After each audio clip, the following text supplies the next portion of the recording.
What's up, everybody? How are you doing? I hope uko fiti. I hope that this beautiful long weekend is has started well for you. Kama ndio unaamka saizi, you're probably waking up with a hangover like no other business. But anyway, welcome. This segment, this is a new segment that I'm starting today. It's called Man Cave. All right. So this goes out to all the men. This is specific for men. It's a men conversation, and it's something that I want to build up. All right, I'm starting today, and I want to build this up as we go on. All right, as you know, I have been speaking to men throughout, and I desire that we may have a strong man in our society, because once the man is strong, then we have a good and strong society. Do we have more? Thank you very much. If you're joining me right now, you're new to this channel. My name is Uncle Mike the Baker. So if this video makes sense, share it with your friends. Of course, like it and leave a comment hapo chini. I will enjoy to hear from you. Sawa sawa. So let's get started. And according as you have seen in the title of the video, what's the one thing that you can give yourself, or you can gift yourself as a father, in quotes, in this year 2022? All right, what's the one thing? All right, we're going to get started right now. Now, we are living in modern times. We are living in modern times, and hizi ndi zile siku zenye may sit well so that I may be able to have this conversation. We're living in modern times, and as much as tunaweza taka to go back to the olden days, as much as we would love our women to be traditional women, the fact of the matter, the truth of the matter is that will never happen. All right, that will never happen. So as men, we have to learn to adjust. Kama kawaida, si ujua kuadjust na tunasonga mbele na maisha like nothing ever happened, and we live a peaceful and happy life. All right, and so as men, we have to come to the realization that our women are not going back to the olden days. We are never going to have women who will be like our moms, who will be our stay at home, listening to our father, just being submissive and all that. We're going to have this generation of modern women, as I'd call them, who are more like men than women, who are less feminine in their nature. Okay, so how do we deal with it? How do we live with it? And that is why I've decided to start this segment called Man Cave, for us as men to be able to sit together, reason together, share our thoughts, share our misfortunes when it comes to women and relationships, so that we can build each other and be able to become strong. And once we are strong, then we can be able to have a society that is strong. Now, I want to try and make sure that this segment becomes very clean, that you can watch it with your son if you have a teenage son, that you can also introduce him to it, so that pia yeye anaweza learn hizi vitu, because I'm sure most of you are afraid of talking to your sons, just like my father was afraid to talk to me about matters that he could have saved me a lot kama angeniongelesha kuhusu vitu kama marriage, relationships, angenisave sana, but he was afraid. Again, it's because even his own father was afraid to talk to him about the same matters. Okay, so and here we are, tuko hapa, and you have no idea what to do. You wake up one day and you realize your wife is cheating on you, and you have nowhere to go, you have no one to talk to. This same woman who first she was not forced to be with you, she made a choice to be with you. She goes away, against her own choice, and you find out that she is sleeping with another man, or relating with another man, or seeing another man. And the funny thing is that all her friends, they know what is happening, wewe tu ndio haujui. And so you end up in a very bad state of betrayal. You end up feeling so betrayed and so broken, because as men we love, sisi kama wanaume we love.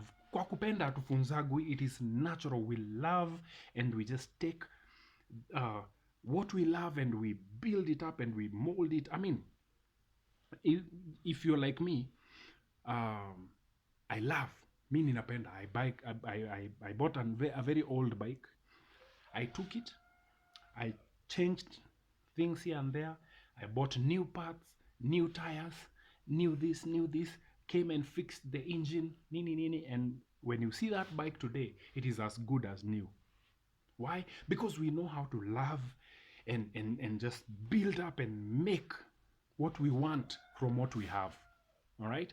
And so as men, we love. Now, this video, this conversation today has been inspired by an event.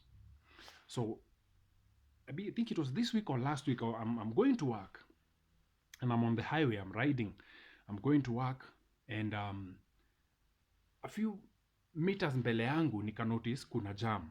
Now, early morning traffic along the route I use normally means, one, there is an accident.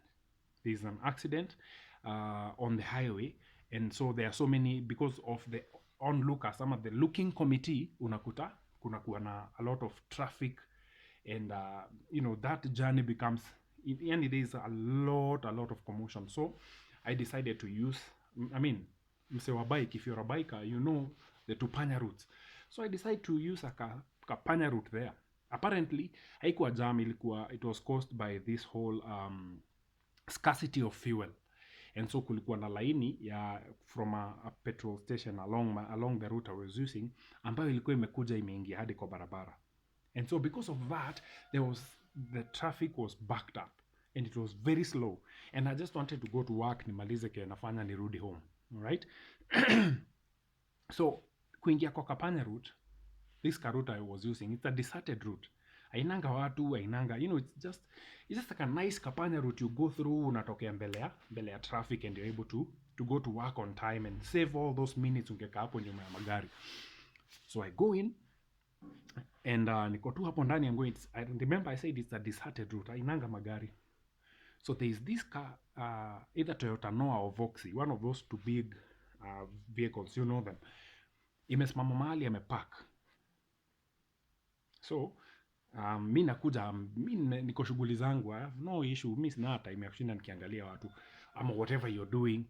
So mi nikakuja, and I realized there is some action happening in this vehicle, because ilikuwa inajiyumba hivi kidogo. Now, if you've had sex in your car, you know how uncomfortable it is. So these guys were, of course, action moto. It's early in the morning, so probably this guy was getting his early morning nut. So mimi nimepita, and because it is a deserted route, walikuwa wamefungua window. So I in my goings nikaangalia, and I see this woman inside the car and a guy. Now, I could tell the car belongs to the guy, but the woman does not belong to the guy. She's probably a married woman. She probably left home going to work. Akaambia mzee, niaje, naenda job, na leo nafaa kwenda mapema because tuko na projects. And so they were there nyanduanai. Mi nikapita, nikaenda shughuli zangu. Of course, that thing, having gone through an experience like that, it disturbed me, but shauri yao, sio kazi yangu. So nikawacha mi nikaenda, and I've been thinking about that moment, not really thinking about it in a sexual way. This is somebody's wife. This is probably your wife. Alitoka home mapema akienda kazi, na akaenda kazi, and you are there probably at home, preparing yourself to leave a bit later. Ama uko na shughuli zenye zitatu, they are taking a bit, you're not, hauna hiyo mbio, so umeachwa home, yeye ameenda. And I thought about it. That is somebody's wife. She's probably gonna get pregnant in that moment. She's probably gonna get pregnant in that moment. That's a sad fact. Or she's probably gonna get an STI from that kind. Ako ka moment, ka fun. And she's gonna take it to the husband. She's gonna get pregnant, take it to the husband. Probably that night the Hazi's gonna nyandua her good one, or probably after 2 weeks, or I mean, if you've been married, that sex in marriage is a lucky break. Ile siku moja utakuja tu hivi uambie ni aje babe, umkute amevaa venye unapenda and she gives it to you, and see hiyo mambo inaisha. So she's probably gonna stay like that, ajue hey, I'm pregnant, then she's going to give her husband. Hiyo siku atamuandalia vizuri, give it to him, and the guy will come in and furahia na atasonga mbele na maisha. And then he will be told later, hey, ni aje, we are pregnant, And of course, you as the husband, you're pregnant, you're happy. You see, what is happening in our modern times is, imefika mahali that if a woman tells you she's pregnant, this is your wife, she tells you she's pregnant, the first thing that comes to your mind is, I hope it's mine. If you've been there, you know what I'm talking about. I hope ni yangu. Then of course you carry it through term, mtoi anazaliwa, and you're looking for similarities. Uangalia kama tomato ni twako, mapua ni yako, just something that relates to you and the child. And you're probably even going to bring your friends over. Your friends, sio mabesto wake, your friends, you're going to bring them over, so at least wakukonfirmia a thing or two.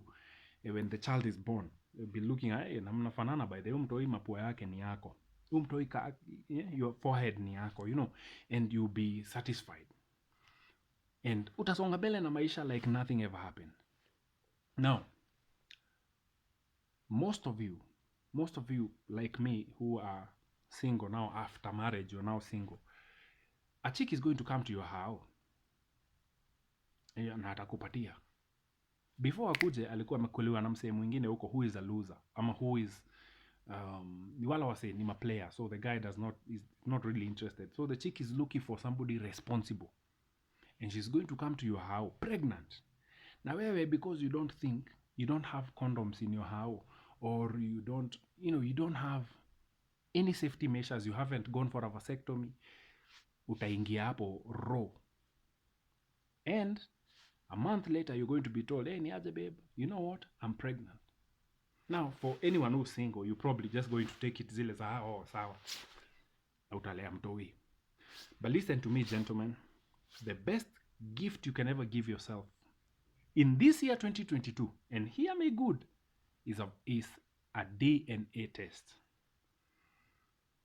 If you're a husband, if you have kids, I want you to take them, go for a DNA test. Because in the times we are living in, we have so many men. Look at the recent times. Juicy had posted, I found something on Twitter about a Ghanaian football player who was married to his wife for 23 years. Wakapata divorce. He went for a DNA test only to realize that watoi wenye amekuwa akilea, who are now grown-ups, are not his biological children. We saw what happened the other year with former Chief Justice wa siku za Moi, Francis Ole Kaparo. Amelea watoi for 40 years. So they've been married for 40 years. Probably his children are way above huko. Wife yake akimwambia during their divorce proceedings that hata watoi wake si wake. 40 years later, Buddha. That's the kind of women we are living with in this day and age. So gentlemen, if there is a gift you can give yourself that will give you so much peace moving forward in life, is a DNA test.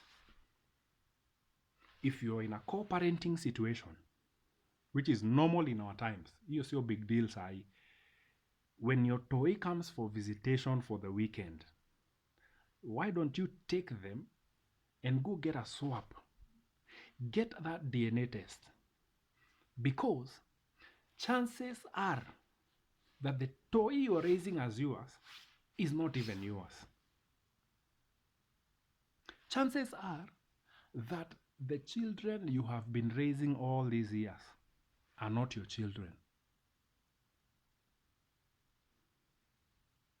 Gentlemen, it's time for us to be wise.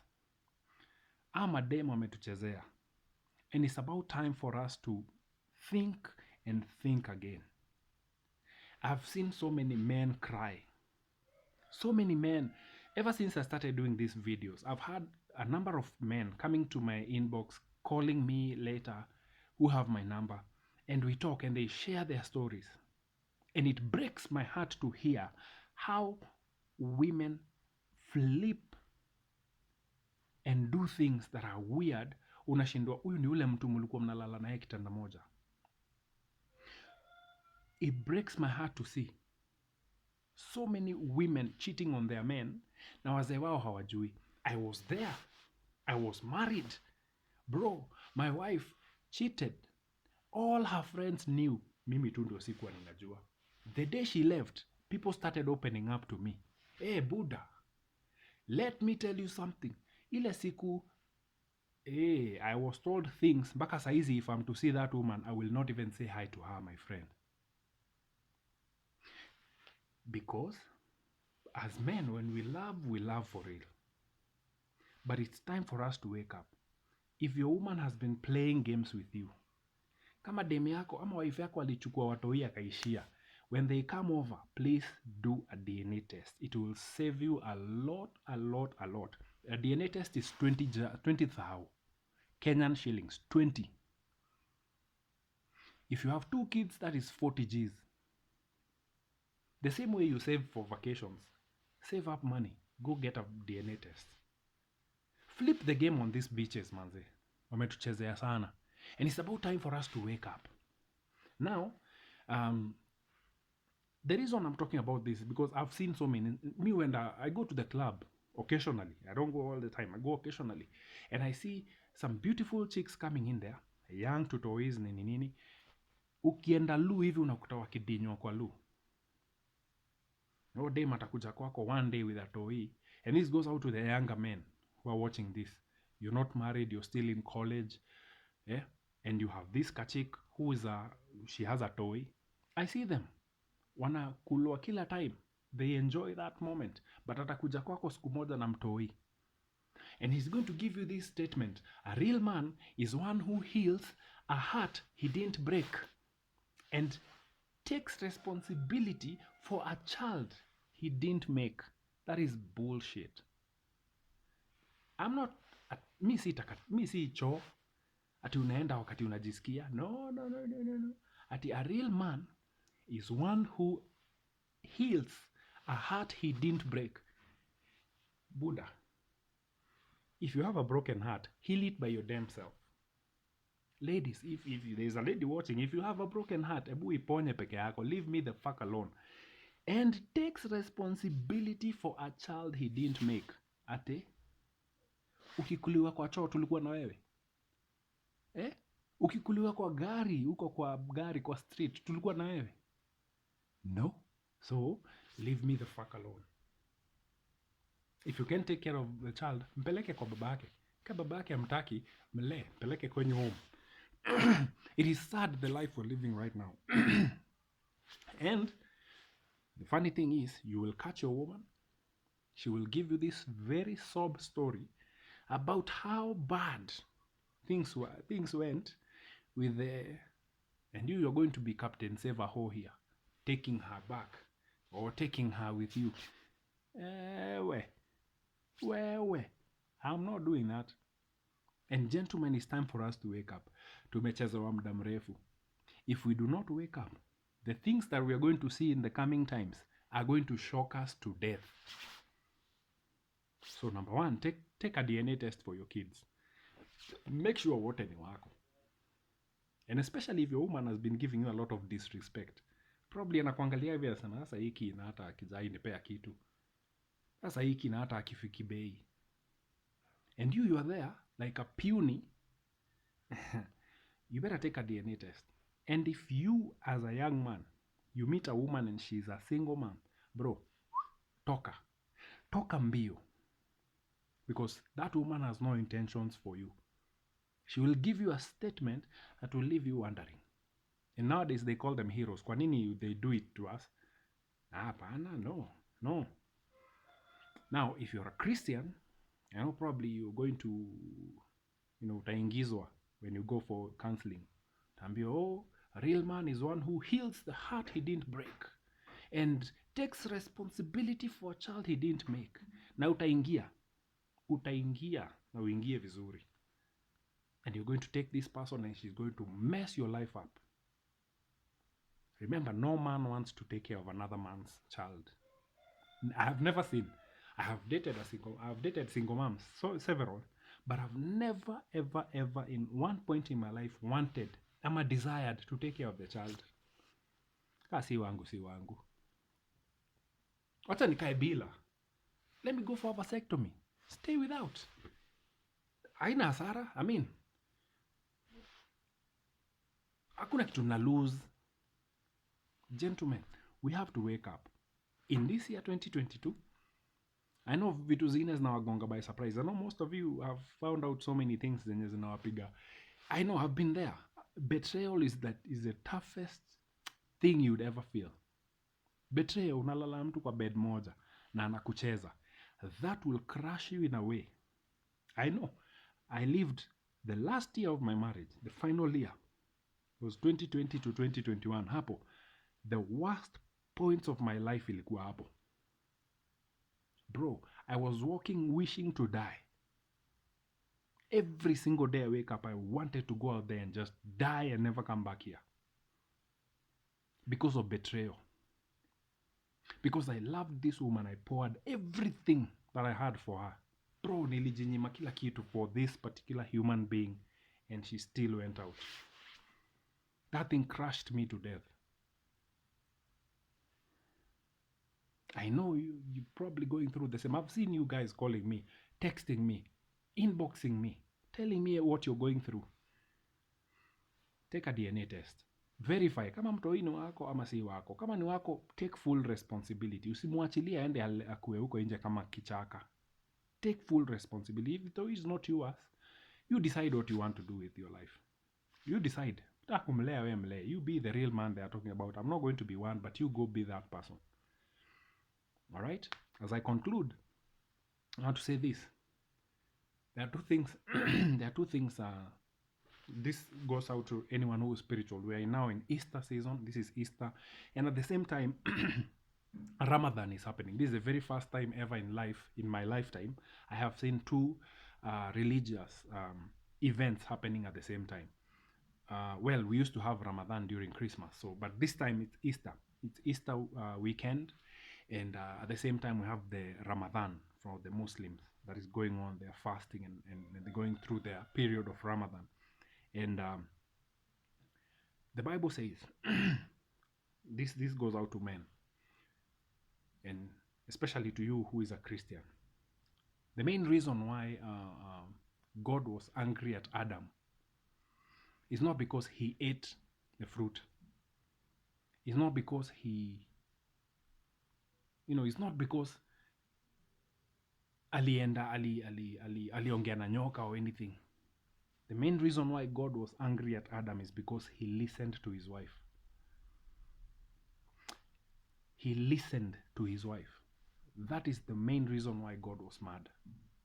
And if you want to know, if come on na kuenjoy, just go read Genesis chapter 3 verse 17. And this is what the Bible says. I'll just quote it. And God said to Adam, because you have listened to this woman,